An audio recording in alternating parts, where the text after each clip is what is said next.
बाज़ औक़ात ऐसा होता है कि बहुत सारी चीज़ें हमारे मुताबिक नहीं हो रही होती, लोग उस तरह रिस्पॉन्स नहीं कर रहे होते जिस तरह के हम चाहते हैं, बल्कि वो हमें रिजेक्ट कर रहे होते हैं। तो उस वक़्त हमें ऐसे महसूस होता है कि हम रिजेक्ट हो गए, हम फेल हो गए, हम अपने गोल से दूर हो गए। मैं तुमसे निकाह नहीं कर सकती हमर। क्यों निशा?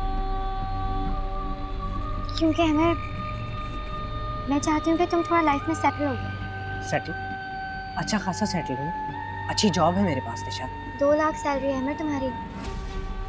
2 लाख में क्या होता है? महंगाई देखी है तुमने? निशा, इससे पहले तो मोहब्बत और ख्वाबों की बातें किया करते थे, ये पैसा कहाँ से आता है? मोहब्बत और ख्वाबों के सहारे जिंदगी नहीं गुजरती है हमर। तुमने कभी देखा है कि मोहब्बत और ख्वाबों से किसी ने घर खरीदा हो, गाड़ी खरीदी हो? हाँ? और मेरी मोहब्बत, उसकी कोई अहमियत नहीं। मोहब्बत की अहमियत तो होती है, लेकिन कोई कीमत नहीं होती। लेकिन हकीकत में ऐसा नहीं होता। दरअसल ये वो लम्हे होते हैं जब हमने अपने आप को रीडायरेक्ट करना होता है, रीफोकस करना होता है और दूसरों से अपने आप को मनवाना होता है। हम सब जानते हैं कि रिजेक्शन हमेशा इंसानों को हर्ट करती है, और रिजेक्शन में आपको हर्ट नहीं होना चाहिए, बल्कि रिजेक्शन को अपनी पावर बना लेना चाहिए। मेरे ख्याल में तो मैं रिजेक्शन को एक पावरफुल टूल कहती हूँ, जिसके ज़रिए हमें अपनी मुकम्मल आइडेंटिटी का पता लगता है। हमें पता चलता है कि हम कौन हैं और हम कौन सी क्वालिटी लेके दुनिया में आए हैं और फितरत हमसे कौन सा काम करवाना चाहती है। Ladies and gentlemen, please gather up. May I have your attention? Thank you. Let me introduce my new business partner, whose revolutionary business ideas has amazed me so much. So let's meet Mr. Ahmer Aziz. Ahmer. आपने rejection को कभी भी अपने लिए मुसीबत नहीं बनाना, बल्कि rejection के पेन में छुपे हुए खजाने को तलाश करना है।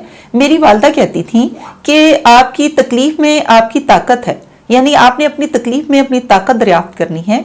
कभी भी कामयाबी की बुनियाद कामयाबी पर नहीं होती, बल्कि कामयाबी की बुनियाद फेलर पे होती है। जितनी दफ़ा हम फेल होते हैं, जितनी दफ़ा हम रिजेक्ट होते हैं, उतनी ही तेज़ी से हम आगे बढ़ते हैं। कामयाबी दरअसल उस खौफ पे बुनियाद कामयाबी की बुनियाद उस खौफ पर होती है जो जिस खौफ पर हम अपनी हिम्मत से काबू पा लेते हैं। और बसा औकात ऐसा होता है कि हम छलांग लगाते हैं और फिर हम गिरते हैं।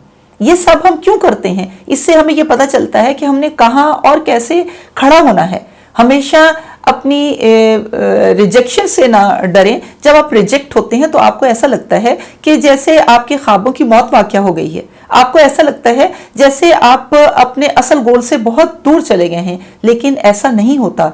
दर हकीकत जब आप एक जगह पर, एक जॉब से, एक शख्स से या किसी एक चीज से रिजेक्ट होते हैं तो हमें यूं लगता है जैसे हमारे ख्वाबों की मौत वाक़या हो गई है, लेकिन ऐसा नहीं होता। जब आप एक जगह पे रिजेक्ट हो रहे होते हैं तो यकीन मानिए किसी और जगह पर कोई अच्छी जॉब, कोई अच्छा इंसान, कोई अच्छी चीज आपकी मुंतजर होती है। इसलिए रिजेक्शन को अपनी पावर बना लीजिए। आप रिजेक्ट होंगे, आप फिर रिजेक्ट होंगे, आप फिर रिजेक्ट होंगे, और उसके बाद कामयाबियां आपका मुकद्दर हैं। आप रिजेक्शन से नहीं घबराएंगे, बल्कि इसे अपनी ताकत बना लेंगे।